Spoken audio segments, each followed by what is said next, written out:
नमस्कार मित्रांनो, शुभविवाह मालिकेच्या आजच्या भागामध्ये आता सगळेजण कंदील लावून घरात येत असताना मानसी येते आणि म्हणते की आकाश भाऊजी हे घ्या. आकाश म्हणतो की हे काय आहे मानसी? तेव्हा ती म्हणते की भूमिताईने साडी परत केलेली आहे. तुम्ही दिलेली साडी तिने परत पाठवली आहे. तिने निरोप द्यायला सांगितलं आहे की जोपर्यंत तुम्हाला तिचं म्हणणं पटत नाही तोपर्यंत ती तुमच्याकडून कोणतीही वस्तू स्वीकारणार नाही आहे. आता हे म्हटल्यानंतर रागिणीला मात्र मजाच येते. परंतु इथे आकाशला या गोष्टीचं खूप वाईट वाटतं. कारण भूमीने त्याचं गिफ्ट परत पाठवून दिलं हे पाहून तिला खूपच त्रास होतो. त्यानंतर मग आता मनू म्हणायला लागते की आकाश भाऊजी घ्या, हे मनू भूमिताईने दिलं आहे असं म्हणून ती पुन्हा देते. आणि नंतर मग आता आकाशला याचं वाईट वाटतं. आकाश विचार करू लागतो की भूमी आली तेव्हापासून ती काही गोष्ट माझ्या मनासारखी करत नाही. ती फक्त पद्धत म्हणून हे सगळं फॉलो करते का? तिने ना साडी स्वीकारली ना ती आमच्या खोलीमध्ये येते. त्याच वेळेला आता आकाशला या गोष्टीचं खूप वाईट वाटतं. पौर्णिमा म्हणते की अच्छा, म्हणजे भूमिताईने ही साडी स्वीकारायला नकार दिला. याचा अर्थ भूमिताई इथे आली आहे ते फक्त एक पद्धत फॉलो करायला म्हणून, बाकी काहीच नाही. तिच्या मनामध्ये आकाश भाऊजींविषयी अजूनही काहीच नाही आणि ती तिच्या मतावर ठाम आहे असं आता मुद्दाम पौर्णिमा बोलून दाखवते. त्याच वेळेला आता इथे रागिणीला मजा येत असते. मानसी म्हणते की हे घ्या आकाश भाऊजी तुमची साडी, असं म्हणून ती साडी पुन्हा हातामध्ये देते आणि आकाश ती घेतो देखील. आणि याचं त्याला वाईट वाटतं. तो तिथल्या तिथे तसाच उभा असतो. काय बोलावं हे त्याला काहीच कळत नसतं. म्हणूनच आता तिथून आकाश हा रागाने निघून जातो. आणि तिथे सगळेजण उभे असताना आजी म्हणते की चला इथे सगळेजण आता उभे राहू नका, सगळ्यांनी आतमध्ये घरात चला, असं म्हणून आजी आता सगळ्यांना घरामध्ये यायला सांगते. त्याच वेळेला अभिजित आणि रागिनी दोघांकडे बघून हसायला लागतात. त्यांचा प्लॅन सक्सेसफुल होतोय असं त्यांना वाटत असतं. नंतर आकाश हा त्याच्या रूममध्ये जायला निघतो. समोरूनच भूमी किचनमधून येते. आकाश आणि भूमी हे दोघेही आता समोरासमोर येतात आणि भूमीने त्याची साडी घेतली नाही याचा त्याला खूपच राग आलेला असतो. आणि म्हणूनच आता भूमी ही त्याच्याकडे बघत असते आणि आकाशही तिच्याकडे अगदी रागाने बघत असतो. त्याच्या मनामध्ये भूमीला खूप काही बोलावं असं असतं.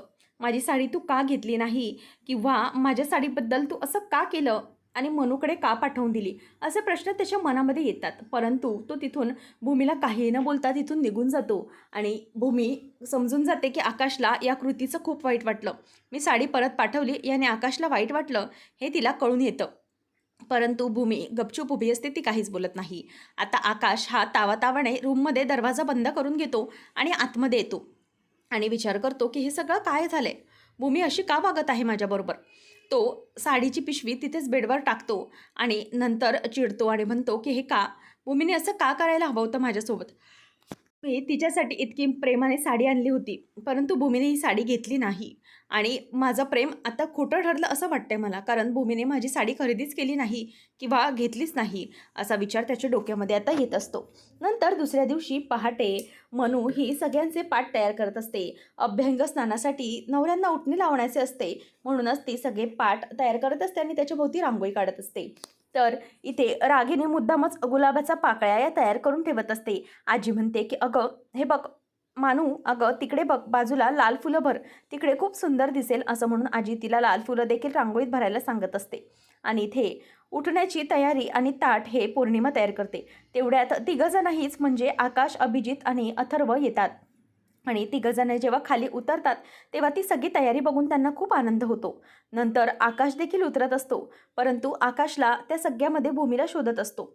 आकाशला भूमी कुठेच दिसत नाही. मनू तर पाठाची तयारी करते, परंतु भूमी त्याला कुठेच दिसत नाही. तो मनात म्हणतो की भूमी कुठे गेली असेल, अचानक भूमी कुठे गायब झाली असा विचार तो आता करत असतो.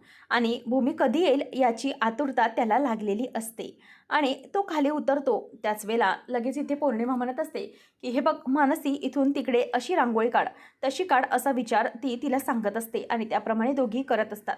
नंतर आता आकाश खाली उतरतो. तो आल्यानंतर सगळेजण त्याच्याकडे बघायला लागतात आणि पौर्णिमा ही प्रत्येक आरतीचं ताट तयार करून ठेवत असते. तेव्हा आता मनूला ती विचारते की काय गं मनू, हे 3 पाठ कशासाठी आहेत? अगं हे 3 पाठ कशासाठी मला कळलं नाही. खरं तर आता राजाराम बाबाही नाही आहेत, बाबाही गेलेत पुण्याला. मग ही 3 पाठं तू उगीचच कशाला तयार करून ठेवलीस? आणि तसंही भूमिताई काही आकाश भाऊजींना ओवाळणार नाही किंवा उठणं लावणार नाही. कारण अगं आज बघितलंस ना तू रात्री, त्यांनी साडीही परत केली होती. मग आता ती ओवाळेल कशावरून? म्हणूनच उगीचच हा पाट तू तयार करून ठेवला आहेस. आणि मग हे पाट कशासाठी? तेव्हा पौर्णिमाला रागिनी ओरडून म्हणते की पौर्णिमा, अगं जरा शांत हो, उगीचच कशाला तो विषय काढत आहेस तू. तेव्हा ती म्हणते की आई तसं नाही. अहो हा विषय मी काढला कारण मला कळतंय की भूमिताई हे काहीच करणार नाही. मग हा पाठ तरी कशाला तयार करायचा होता मी म्हणते. कारण काही झालं तरीही आकाश भाऊजींना ती ओवाळणार नाही आणि उठणंही लावणार नाहीये. साडी तर नकार दिलेलाच आहे ना तिने, असं मुद्दामस्ती म्हणते. आणि नंतर म्हणते की भूमिताई तर इथे फक्त स्वतःच्या पद्धती पार पाडायला आली. बाकी ती काही आकाश भाऊजींसाठी काही करत नाही किंवा तिचं काही प्रेम आहे असंही जाणवत नाहीये. तेव्हा आकाश मान खाली करून उभा असतो, तो काहीच बोलत नाही. त्याच वेळेला आता इथे लगेच आजी म्हणते की नाही, असं काही नसेल. ठीक आहे, जर ओवायचं नसेल तर ठीक आहे, पण आकाश तू या पाटावर बस तरी, तुला रागिनी ओवाळेल, उठणं लावेल. त्याच वेळेला आता आकाश म्हणतो की नको. अगं कशाला, मी फक्त अभ्यंग स्नान करून घेतो. कशासाठी उगीचच, मी करतो आंघोळ. असं म्हणून आता लगेच इथे आकाश हा निघून चाललेला असतो. तेवढ्यातच आता तिथे भूमी म्हणते की कशाला, अभ्यंग स्नान का, उठणं का नाही लावायचं. असं म्हणून आता तिथे भूमी आलेली असते. आणि समोर भूमीला पाहिल्यानंतर आकाशला जबरदस्त मोठा धक्का बसतो. आकाशपेक्षा रागिनी आणि अभिजित पौर्णिमा यांना भूमीच्या येण्याने धक्का बसलेला असतो. आता भूमी ही त्यांच्याकडे बघत असते. भूमी ही आकाशची साडी नेसून आलेली आहे हे पाहून आकाशला खूप आनंद झालेला असतो. मनू म्हणते की अगं ताई, खूपच सुंदर दिसतेस ती, खरंच तुझ्यावर हा रंग खूप खुलून दिसतोय. तेव्हा आता भूमी आलेली पाहिल्यानंतर मानसी ही खुश होते, परंतु पौर्णिमा आणि रागिनी यांचे चेहरे तर पडतात. आता भूमी आकाशला म्हणते की आकाश, का तू फक्त उठणं का लावणार नाहीस, अभ्यंगस्नान का करणार? उठणं तर लावलंच गेलं पाहिजे ना. आकाश, मी इथे आली आहे ती माझ्या घरातली दिवाळीची सगळी कर्तव्य विधी पार पाडण्यासाठी आले. मग हा तर माझ्यासाठी महत्त्वाचा विधी आहे. माझ्या नवऱ्याचे सगळे सोपस्कार व्हावे असं मला का वाटणार नाही, म्हणून मी माझ्या नवऱ्यासाठी देखील इकडे आली आहे. तर त्याला देखील उठणं लावणं ही माझी जबाबदारी आहे ना. आणि म्हणून मी बायको म्हणून सगळी माझी कर्तव्य ही पार पाडणारच आहे. आकाशला उठणं मी लावणारच आहे. असं म्हणून आता भूमी ही पुढे येते आणि ते ऐकून आकाशला खूप आनंद झालेला असतो. भूमी म्हणते की मी माझ्या आकाशला उठणं लावणारच आहे. काही झालं तरी माझ्या सगळ्या जबाबदाऱ्या सून म्हणून पूर्ण करते, तर बायको म्हणून देखील मी पूर्ण करणार. आणि काय आकाश, तू असं का बघतोयस? तुला असं का वाटलं की मी तुला उठणं लावणार नाही? तेव्हा मग आता आकाश हा मनातच खूप खुश झालेला असतो. अचानक भूमी ही त्याच्यासमोर साडी नेसून आली आणि उठणं लावण्यास आली, याने त्याला खूपच आनंद झालेला असतो. आता मनू म्हणते की खरंच भाऊजी, तुमच्या चॉईस ना एकच नंबर आहे. ताईवर ही साडी किती खुलून दिसते आणि त्याचंच एकदम उत्तम उदाहरण म्हणजे ताई. तुम्ही स्वतः माझ्या ताईला चॉईस केलंय, याचा अर्थ तुमची चॉईस ही उत्तमच आहे, हे सिद्ध तर झालंच आहे. असं ती बोलून दाखवते. आणि त्याच वेळेला मुद्दाम रागिनी आणि पौर्णिमाला हे बोलून ती टोमणा मारत असते. आणि नंतर ती म्हणते की बघितलं, 3 पाटं मांडून मी काहीही चुकीचं केलेलं नाही. बघितलं का पौर्णिमा, तू मला म्हणत होतीस की तू चुकीचं केलंस, मी तर आता माझं काम पूर्ण केलेलं आहे. कारण आकाश भाऊजी आणि भूमिताईलाही उठणं लावायचंच असेल ना, म्हणूनच, बाकी काही नाही. तर आता आकाश आणि भूमी एकमेकांकडे प्रेमाने बघत असतात. तेव्हा मग आता लगेच पौर्णिमा म्हणते की हो, परंतु ती ताईने साडी तर पाठवली होती ना, म्हणूनच मी म्हणाले की ताई काही उठणं लावणार नाही. आणि काय गं, तू तर नेहमी पुढे पुढे करत असतेस. हल्ली तुला मनू आगाऊपणाने बोलायचं असतंच ना, प्रत्येक वेळेला तू आगाऊपणाने बोलतच असतेस आजकाल. तेव्हा ती म्हणते की आगाऊपणाने नाही बोलते, तुला ना काय ना प्रत्येक वेळेला खऱ्याची जाणीव करून द्यावी लागते, म्हणूनच मी तुला हे बोलले. कसं आहे ना, प्रत्येक वेळेला शहाण्याला बोलूनच दाखवायची असते आणि म्हणूनच मी तुला हे सगळे बोलून दाखवले. असं ती तिला मुद्दामच टोमणा मारते. आणि हे ऐकून पौर्णिमाला मात्र तोंड मुरडते आणि म्हणते की हे तर तुझं सगळं मुद्दामच चालू असतं. तर आता आकाश आणि भूमी हे फक्त एकमेकांकडे बघत असतात. भूमी ही आकाशकडे बघते आणि तिच्या लक्षात येतं की तिला उठण्याचं आणायचं आहे, म्हणूनच आता ती तिथे आणण्यासाठी जाते. परंतु इथे पौर्णिमा आणि मानसी या दोघांची वादविवाद हे सुरूच झालेले असतात. आणि पाटावरून पौर्णिमा बोललेली असते, म्हणून तिचा वचपा काढत असते. तेव्हा पौर्णिमा म्हणते की बस झालं, हा जास्त बोलण्याचं काम नाही आहे, इतकं काय बोलायची गरज आहे, मला काही इतकं बोलून दाखवू नको. त्यावेळेला मग आता आजी म्हणते की बस झालं, चला तुमचं झालं असेल बोलून तर चला ओवाळणी करा, नवऱ्यांना उठणे लावायचे आहे ना तुम्हाला. चला चल पौर्णिमा, ताट घे आरतीचं, आणि चल म्हणू तू पण घे, अथर्व, आकाश, अभिजित बसा तुम्ही, असं आजी त्यांना दरडावते. नंतर मग आता तिघंजणही तिथे पाटावर बसायला जातात आणि भूमी देखील आकाशला पाटावर बसण्यास सांगते. आणि उठण्याचं वाटी वगैरे सगळं काही रागिनीने तयार करून ठेवलेलं असतं. आता भूमीला आजी म्हणते की भूमी बाळा घे हे उठणं घे रागिणीकडून आणि आकाशला चांगलं अंगभर लाव. आणि मग इथे अथर्व आणि अभिजित दोघंही आपापल्या बायकांकडून उठणं लावून घेत असतात. तर भूमी उठण्याची वाटी घ्यायला येते आणि हळूच रागिणीला म्हणत असते की काय आत्या, तुम्हाला शॉक बसला असेल ना? नाही म्हणजे तुम्हाला फार मोठा शॉक बसला असेल. मी अचानक कशी काय आले आणि ते ही साडी नेसून आकाशला तर दिलेली साडी मी द्यायला नकार दिलेला होता ना, म्हणजेच नेसायला. पण मी अचानक या साडीत कशी आले याचा विचार तर तुम्हाला पडलाच असेल ना. मला ना तुमचा अपेक्षाभंग करायला ना फार आवडतो आणि तुमचा हा अपेक्षाभंग झालेला चेहरा पाहिला तर इतकी मजा वाटते म्हणून सांगू, म्हणूनच मी हे मुद्दाम केलं सगळं. नाही ना, मला असं वाटलं की तुम्हाला असं वाटलं असेल की मी काही येणार नाही आणि बाबा आलेच तर काही साडी नेसणार नाही. परंतु मी तेच केलं. मी साडी तर आकाशला परत पाठवली, परंतु परत पाठवलेली साडी ही दुसरीच होती. मला माहीत होतं की तुम्ही मला साडीविरुद्ध भडकवताय, हे मुद्दाम करताय आणि म्हणूनच मी मनूजवळ जी साडी पाठवली होती बॉक्समध्ये ती दुसरी पाठवली होती. मला माहिती आहे या सगळ्याने माझ्या सगळ्या वागण्याने आकाश चिडणार आणि तो काही साडीचा बॉक्स उघडून बघणार नाही. म्हणूनच मी दुसरी साडी मुद्दाम आकाशकडे पाठवली आणि ही आकाशची साडी मी नेसून आली आहे. आणि बघा आकाशचा चेहऱ्यावरचा आनंद बघा. आणि कसं आहे ना, तुम्ही हे सगळं ठरवणारा कोण आहात? माझ्या आकाशने मला हे सगळं दिवाळीचं गिफ्ट दिलं आहे. तर मी मला आकाशने दिलेली प्रत्येक गोष्ट ही अभिमानाने अंगावर मिरवणारच आहे. त्याच्यासाठी मला तुमच्या सर्टिफिकेटची काहीच गरज नाही आहे. आकाशसाठी मी जे करते ते मनापासून आणि तोही जे जे माझ्यासाठी करतो ते अगदी मनापासून असतं. म्हणूनच तुम्ही किती प्रयत्न करा, लाख प्रयत्न करा, परंतु आकाश आणि मला तुम्ही लांब तर करू शकता, परंतु आम्हाला वेगळं कधीच करू शकत नाही. आमच्यात दुरावा येऊ शकतो, पण आम्ही कायमचे कधीच वेगळे होऊ शकत नाही. असं आता रागिणीला भूमी बोलून चॅलेंज देते. आणि हे बोलल्यानंतर रागिणी आता भूमीकडे बघतच राहते आणि नंतर तिची सपशेल हार झालेली असते म्हणून तिला वाईट वाटतं आणि भूमीने चांगलाच तिचा पाणउतारा काढलेला असतो. भूमी म्हणते की बाय द वे आत्या, तुम्ही हे जे काही केलं आहे त्यामध्ये तुम्ही पूर्णपणे फसलात.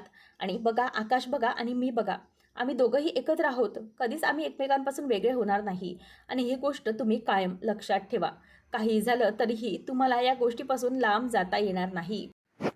यंदाची ही दिवाळी आकाशला सगळं काही सत्य दाखवेल आणि आकाशच्या आयुष्यातला असलेला अंधारणा ही दिवाळी उजळून काढेल आणि तुमचं खरं रूप आहे ते आकाशसमोर नक्कीच यावं अशीच माझी देवाकडे प्रार्थना आहे आणि नक्कीच ते घडणार. असं म्हणून आता ती रागिणीकडे बघत असते आणि त्याच वेळेला रागिणी देखील तिच्याकडे रागाने बघते आणि म्हणते की ठीक आहे भूमी, तू जास्त उडतेस ना उड, परंतु मी बघ काय करते ते. आणि त्याच वेळेला भूमी म्हणते की जास्त विचार करू नका, हॅप्पी दिवाळी. असं म्हणून आता ती तिथून बोलून निघून येते आणि मग आकाशला ती आता उठणं लावायला घेते.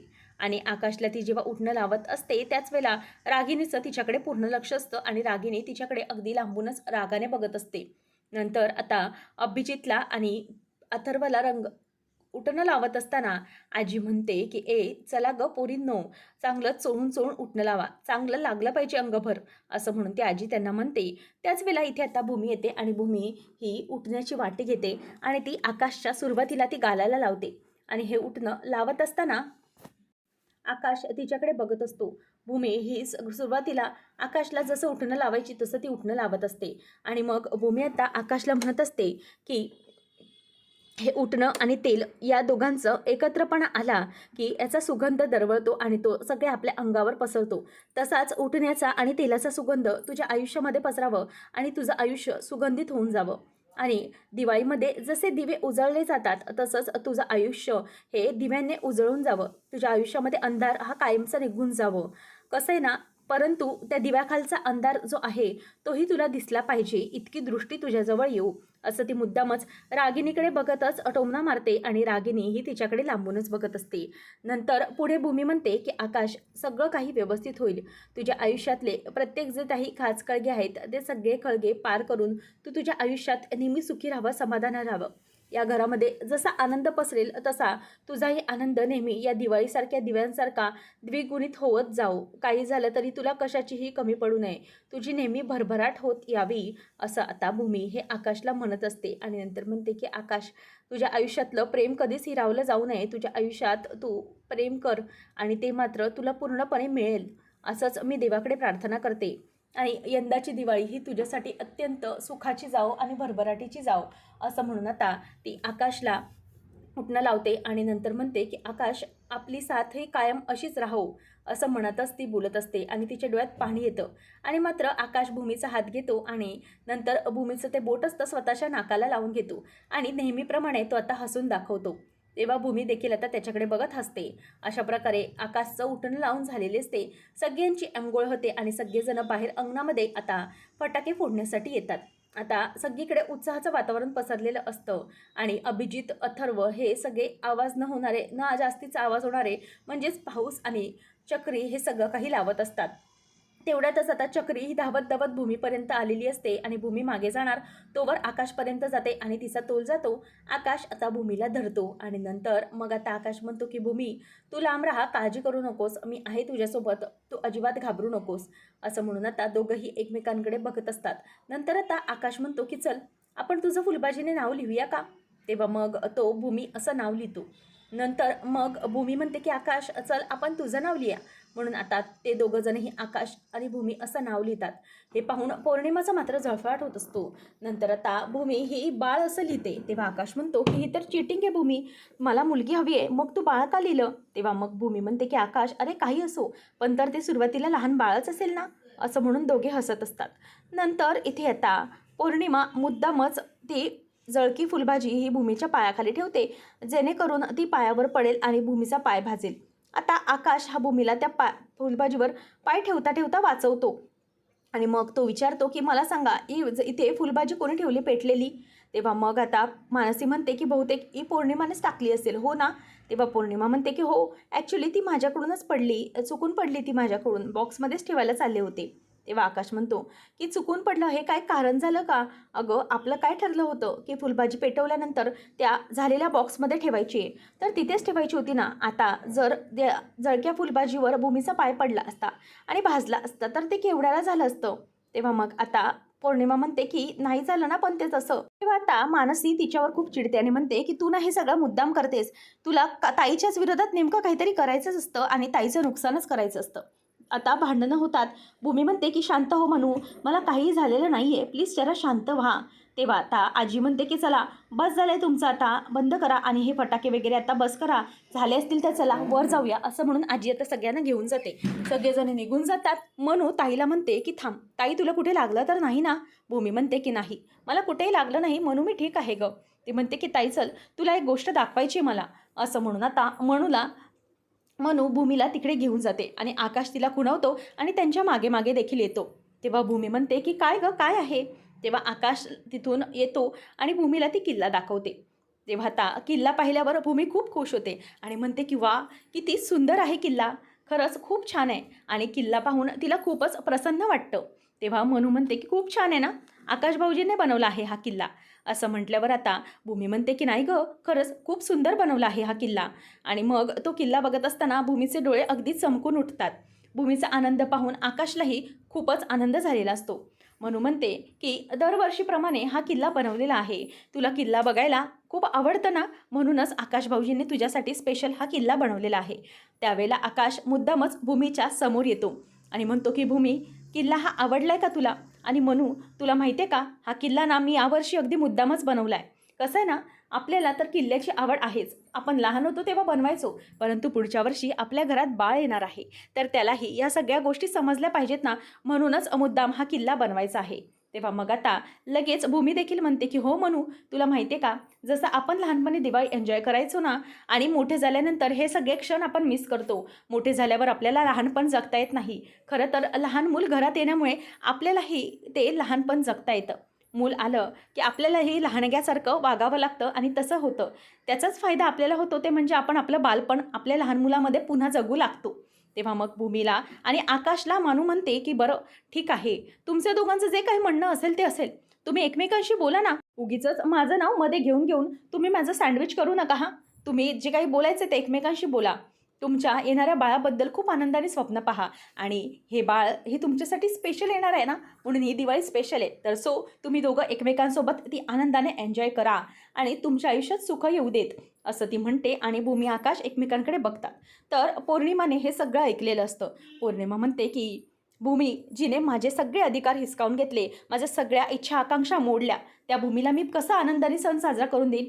उद्याचं लक्ष्मीपूजन हे हिचं अपशकुन ठरेल.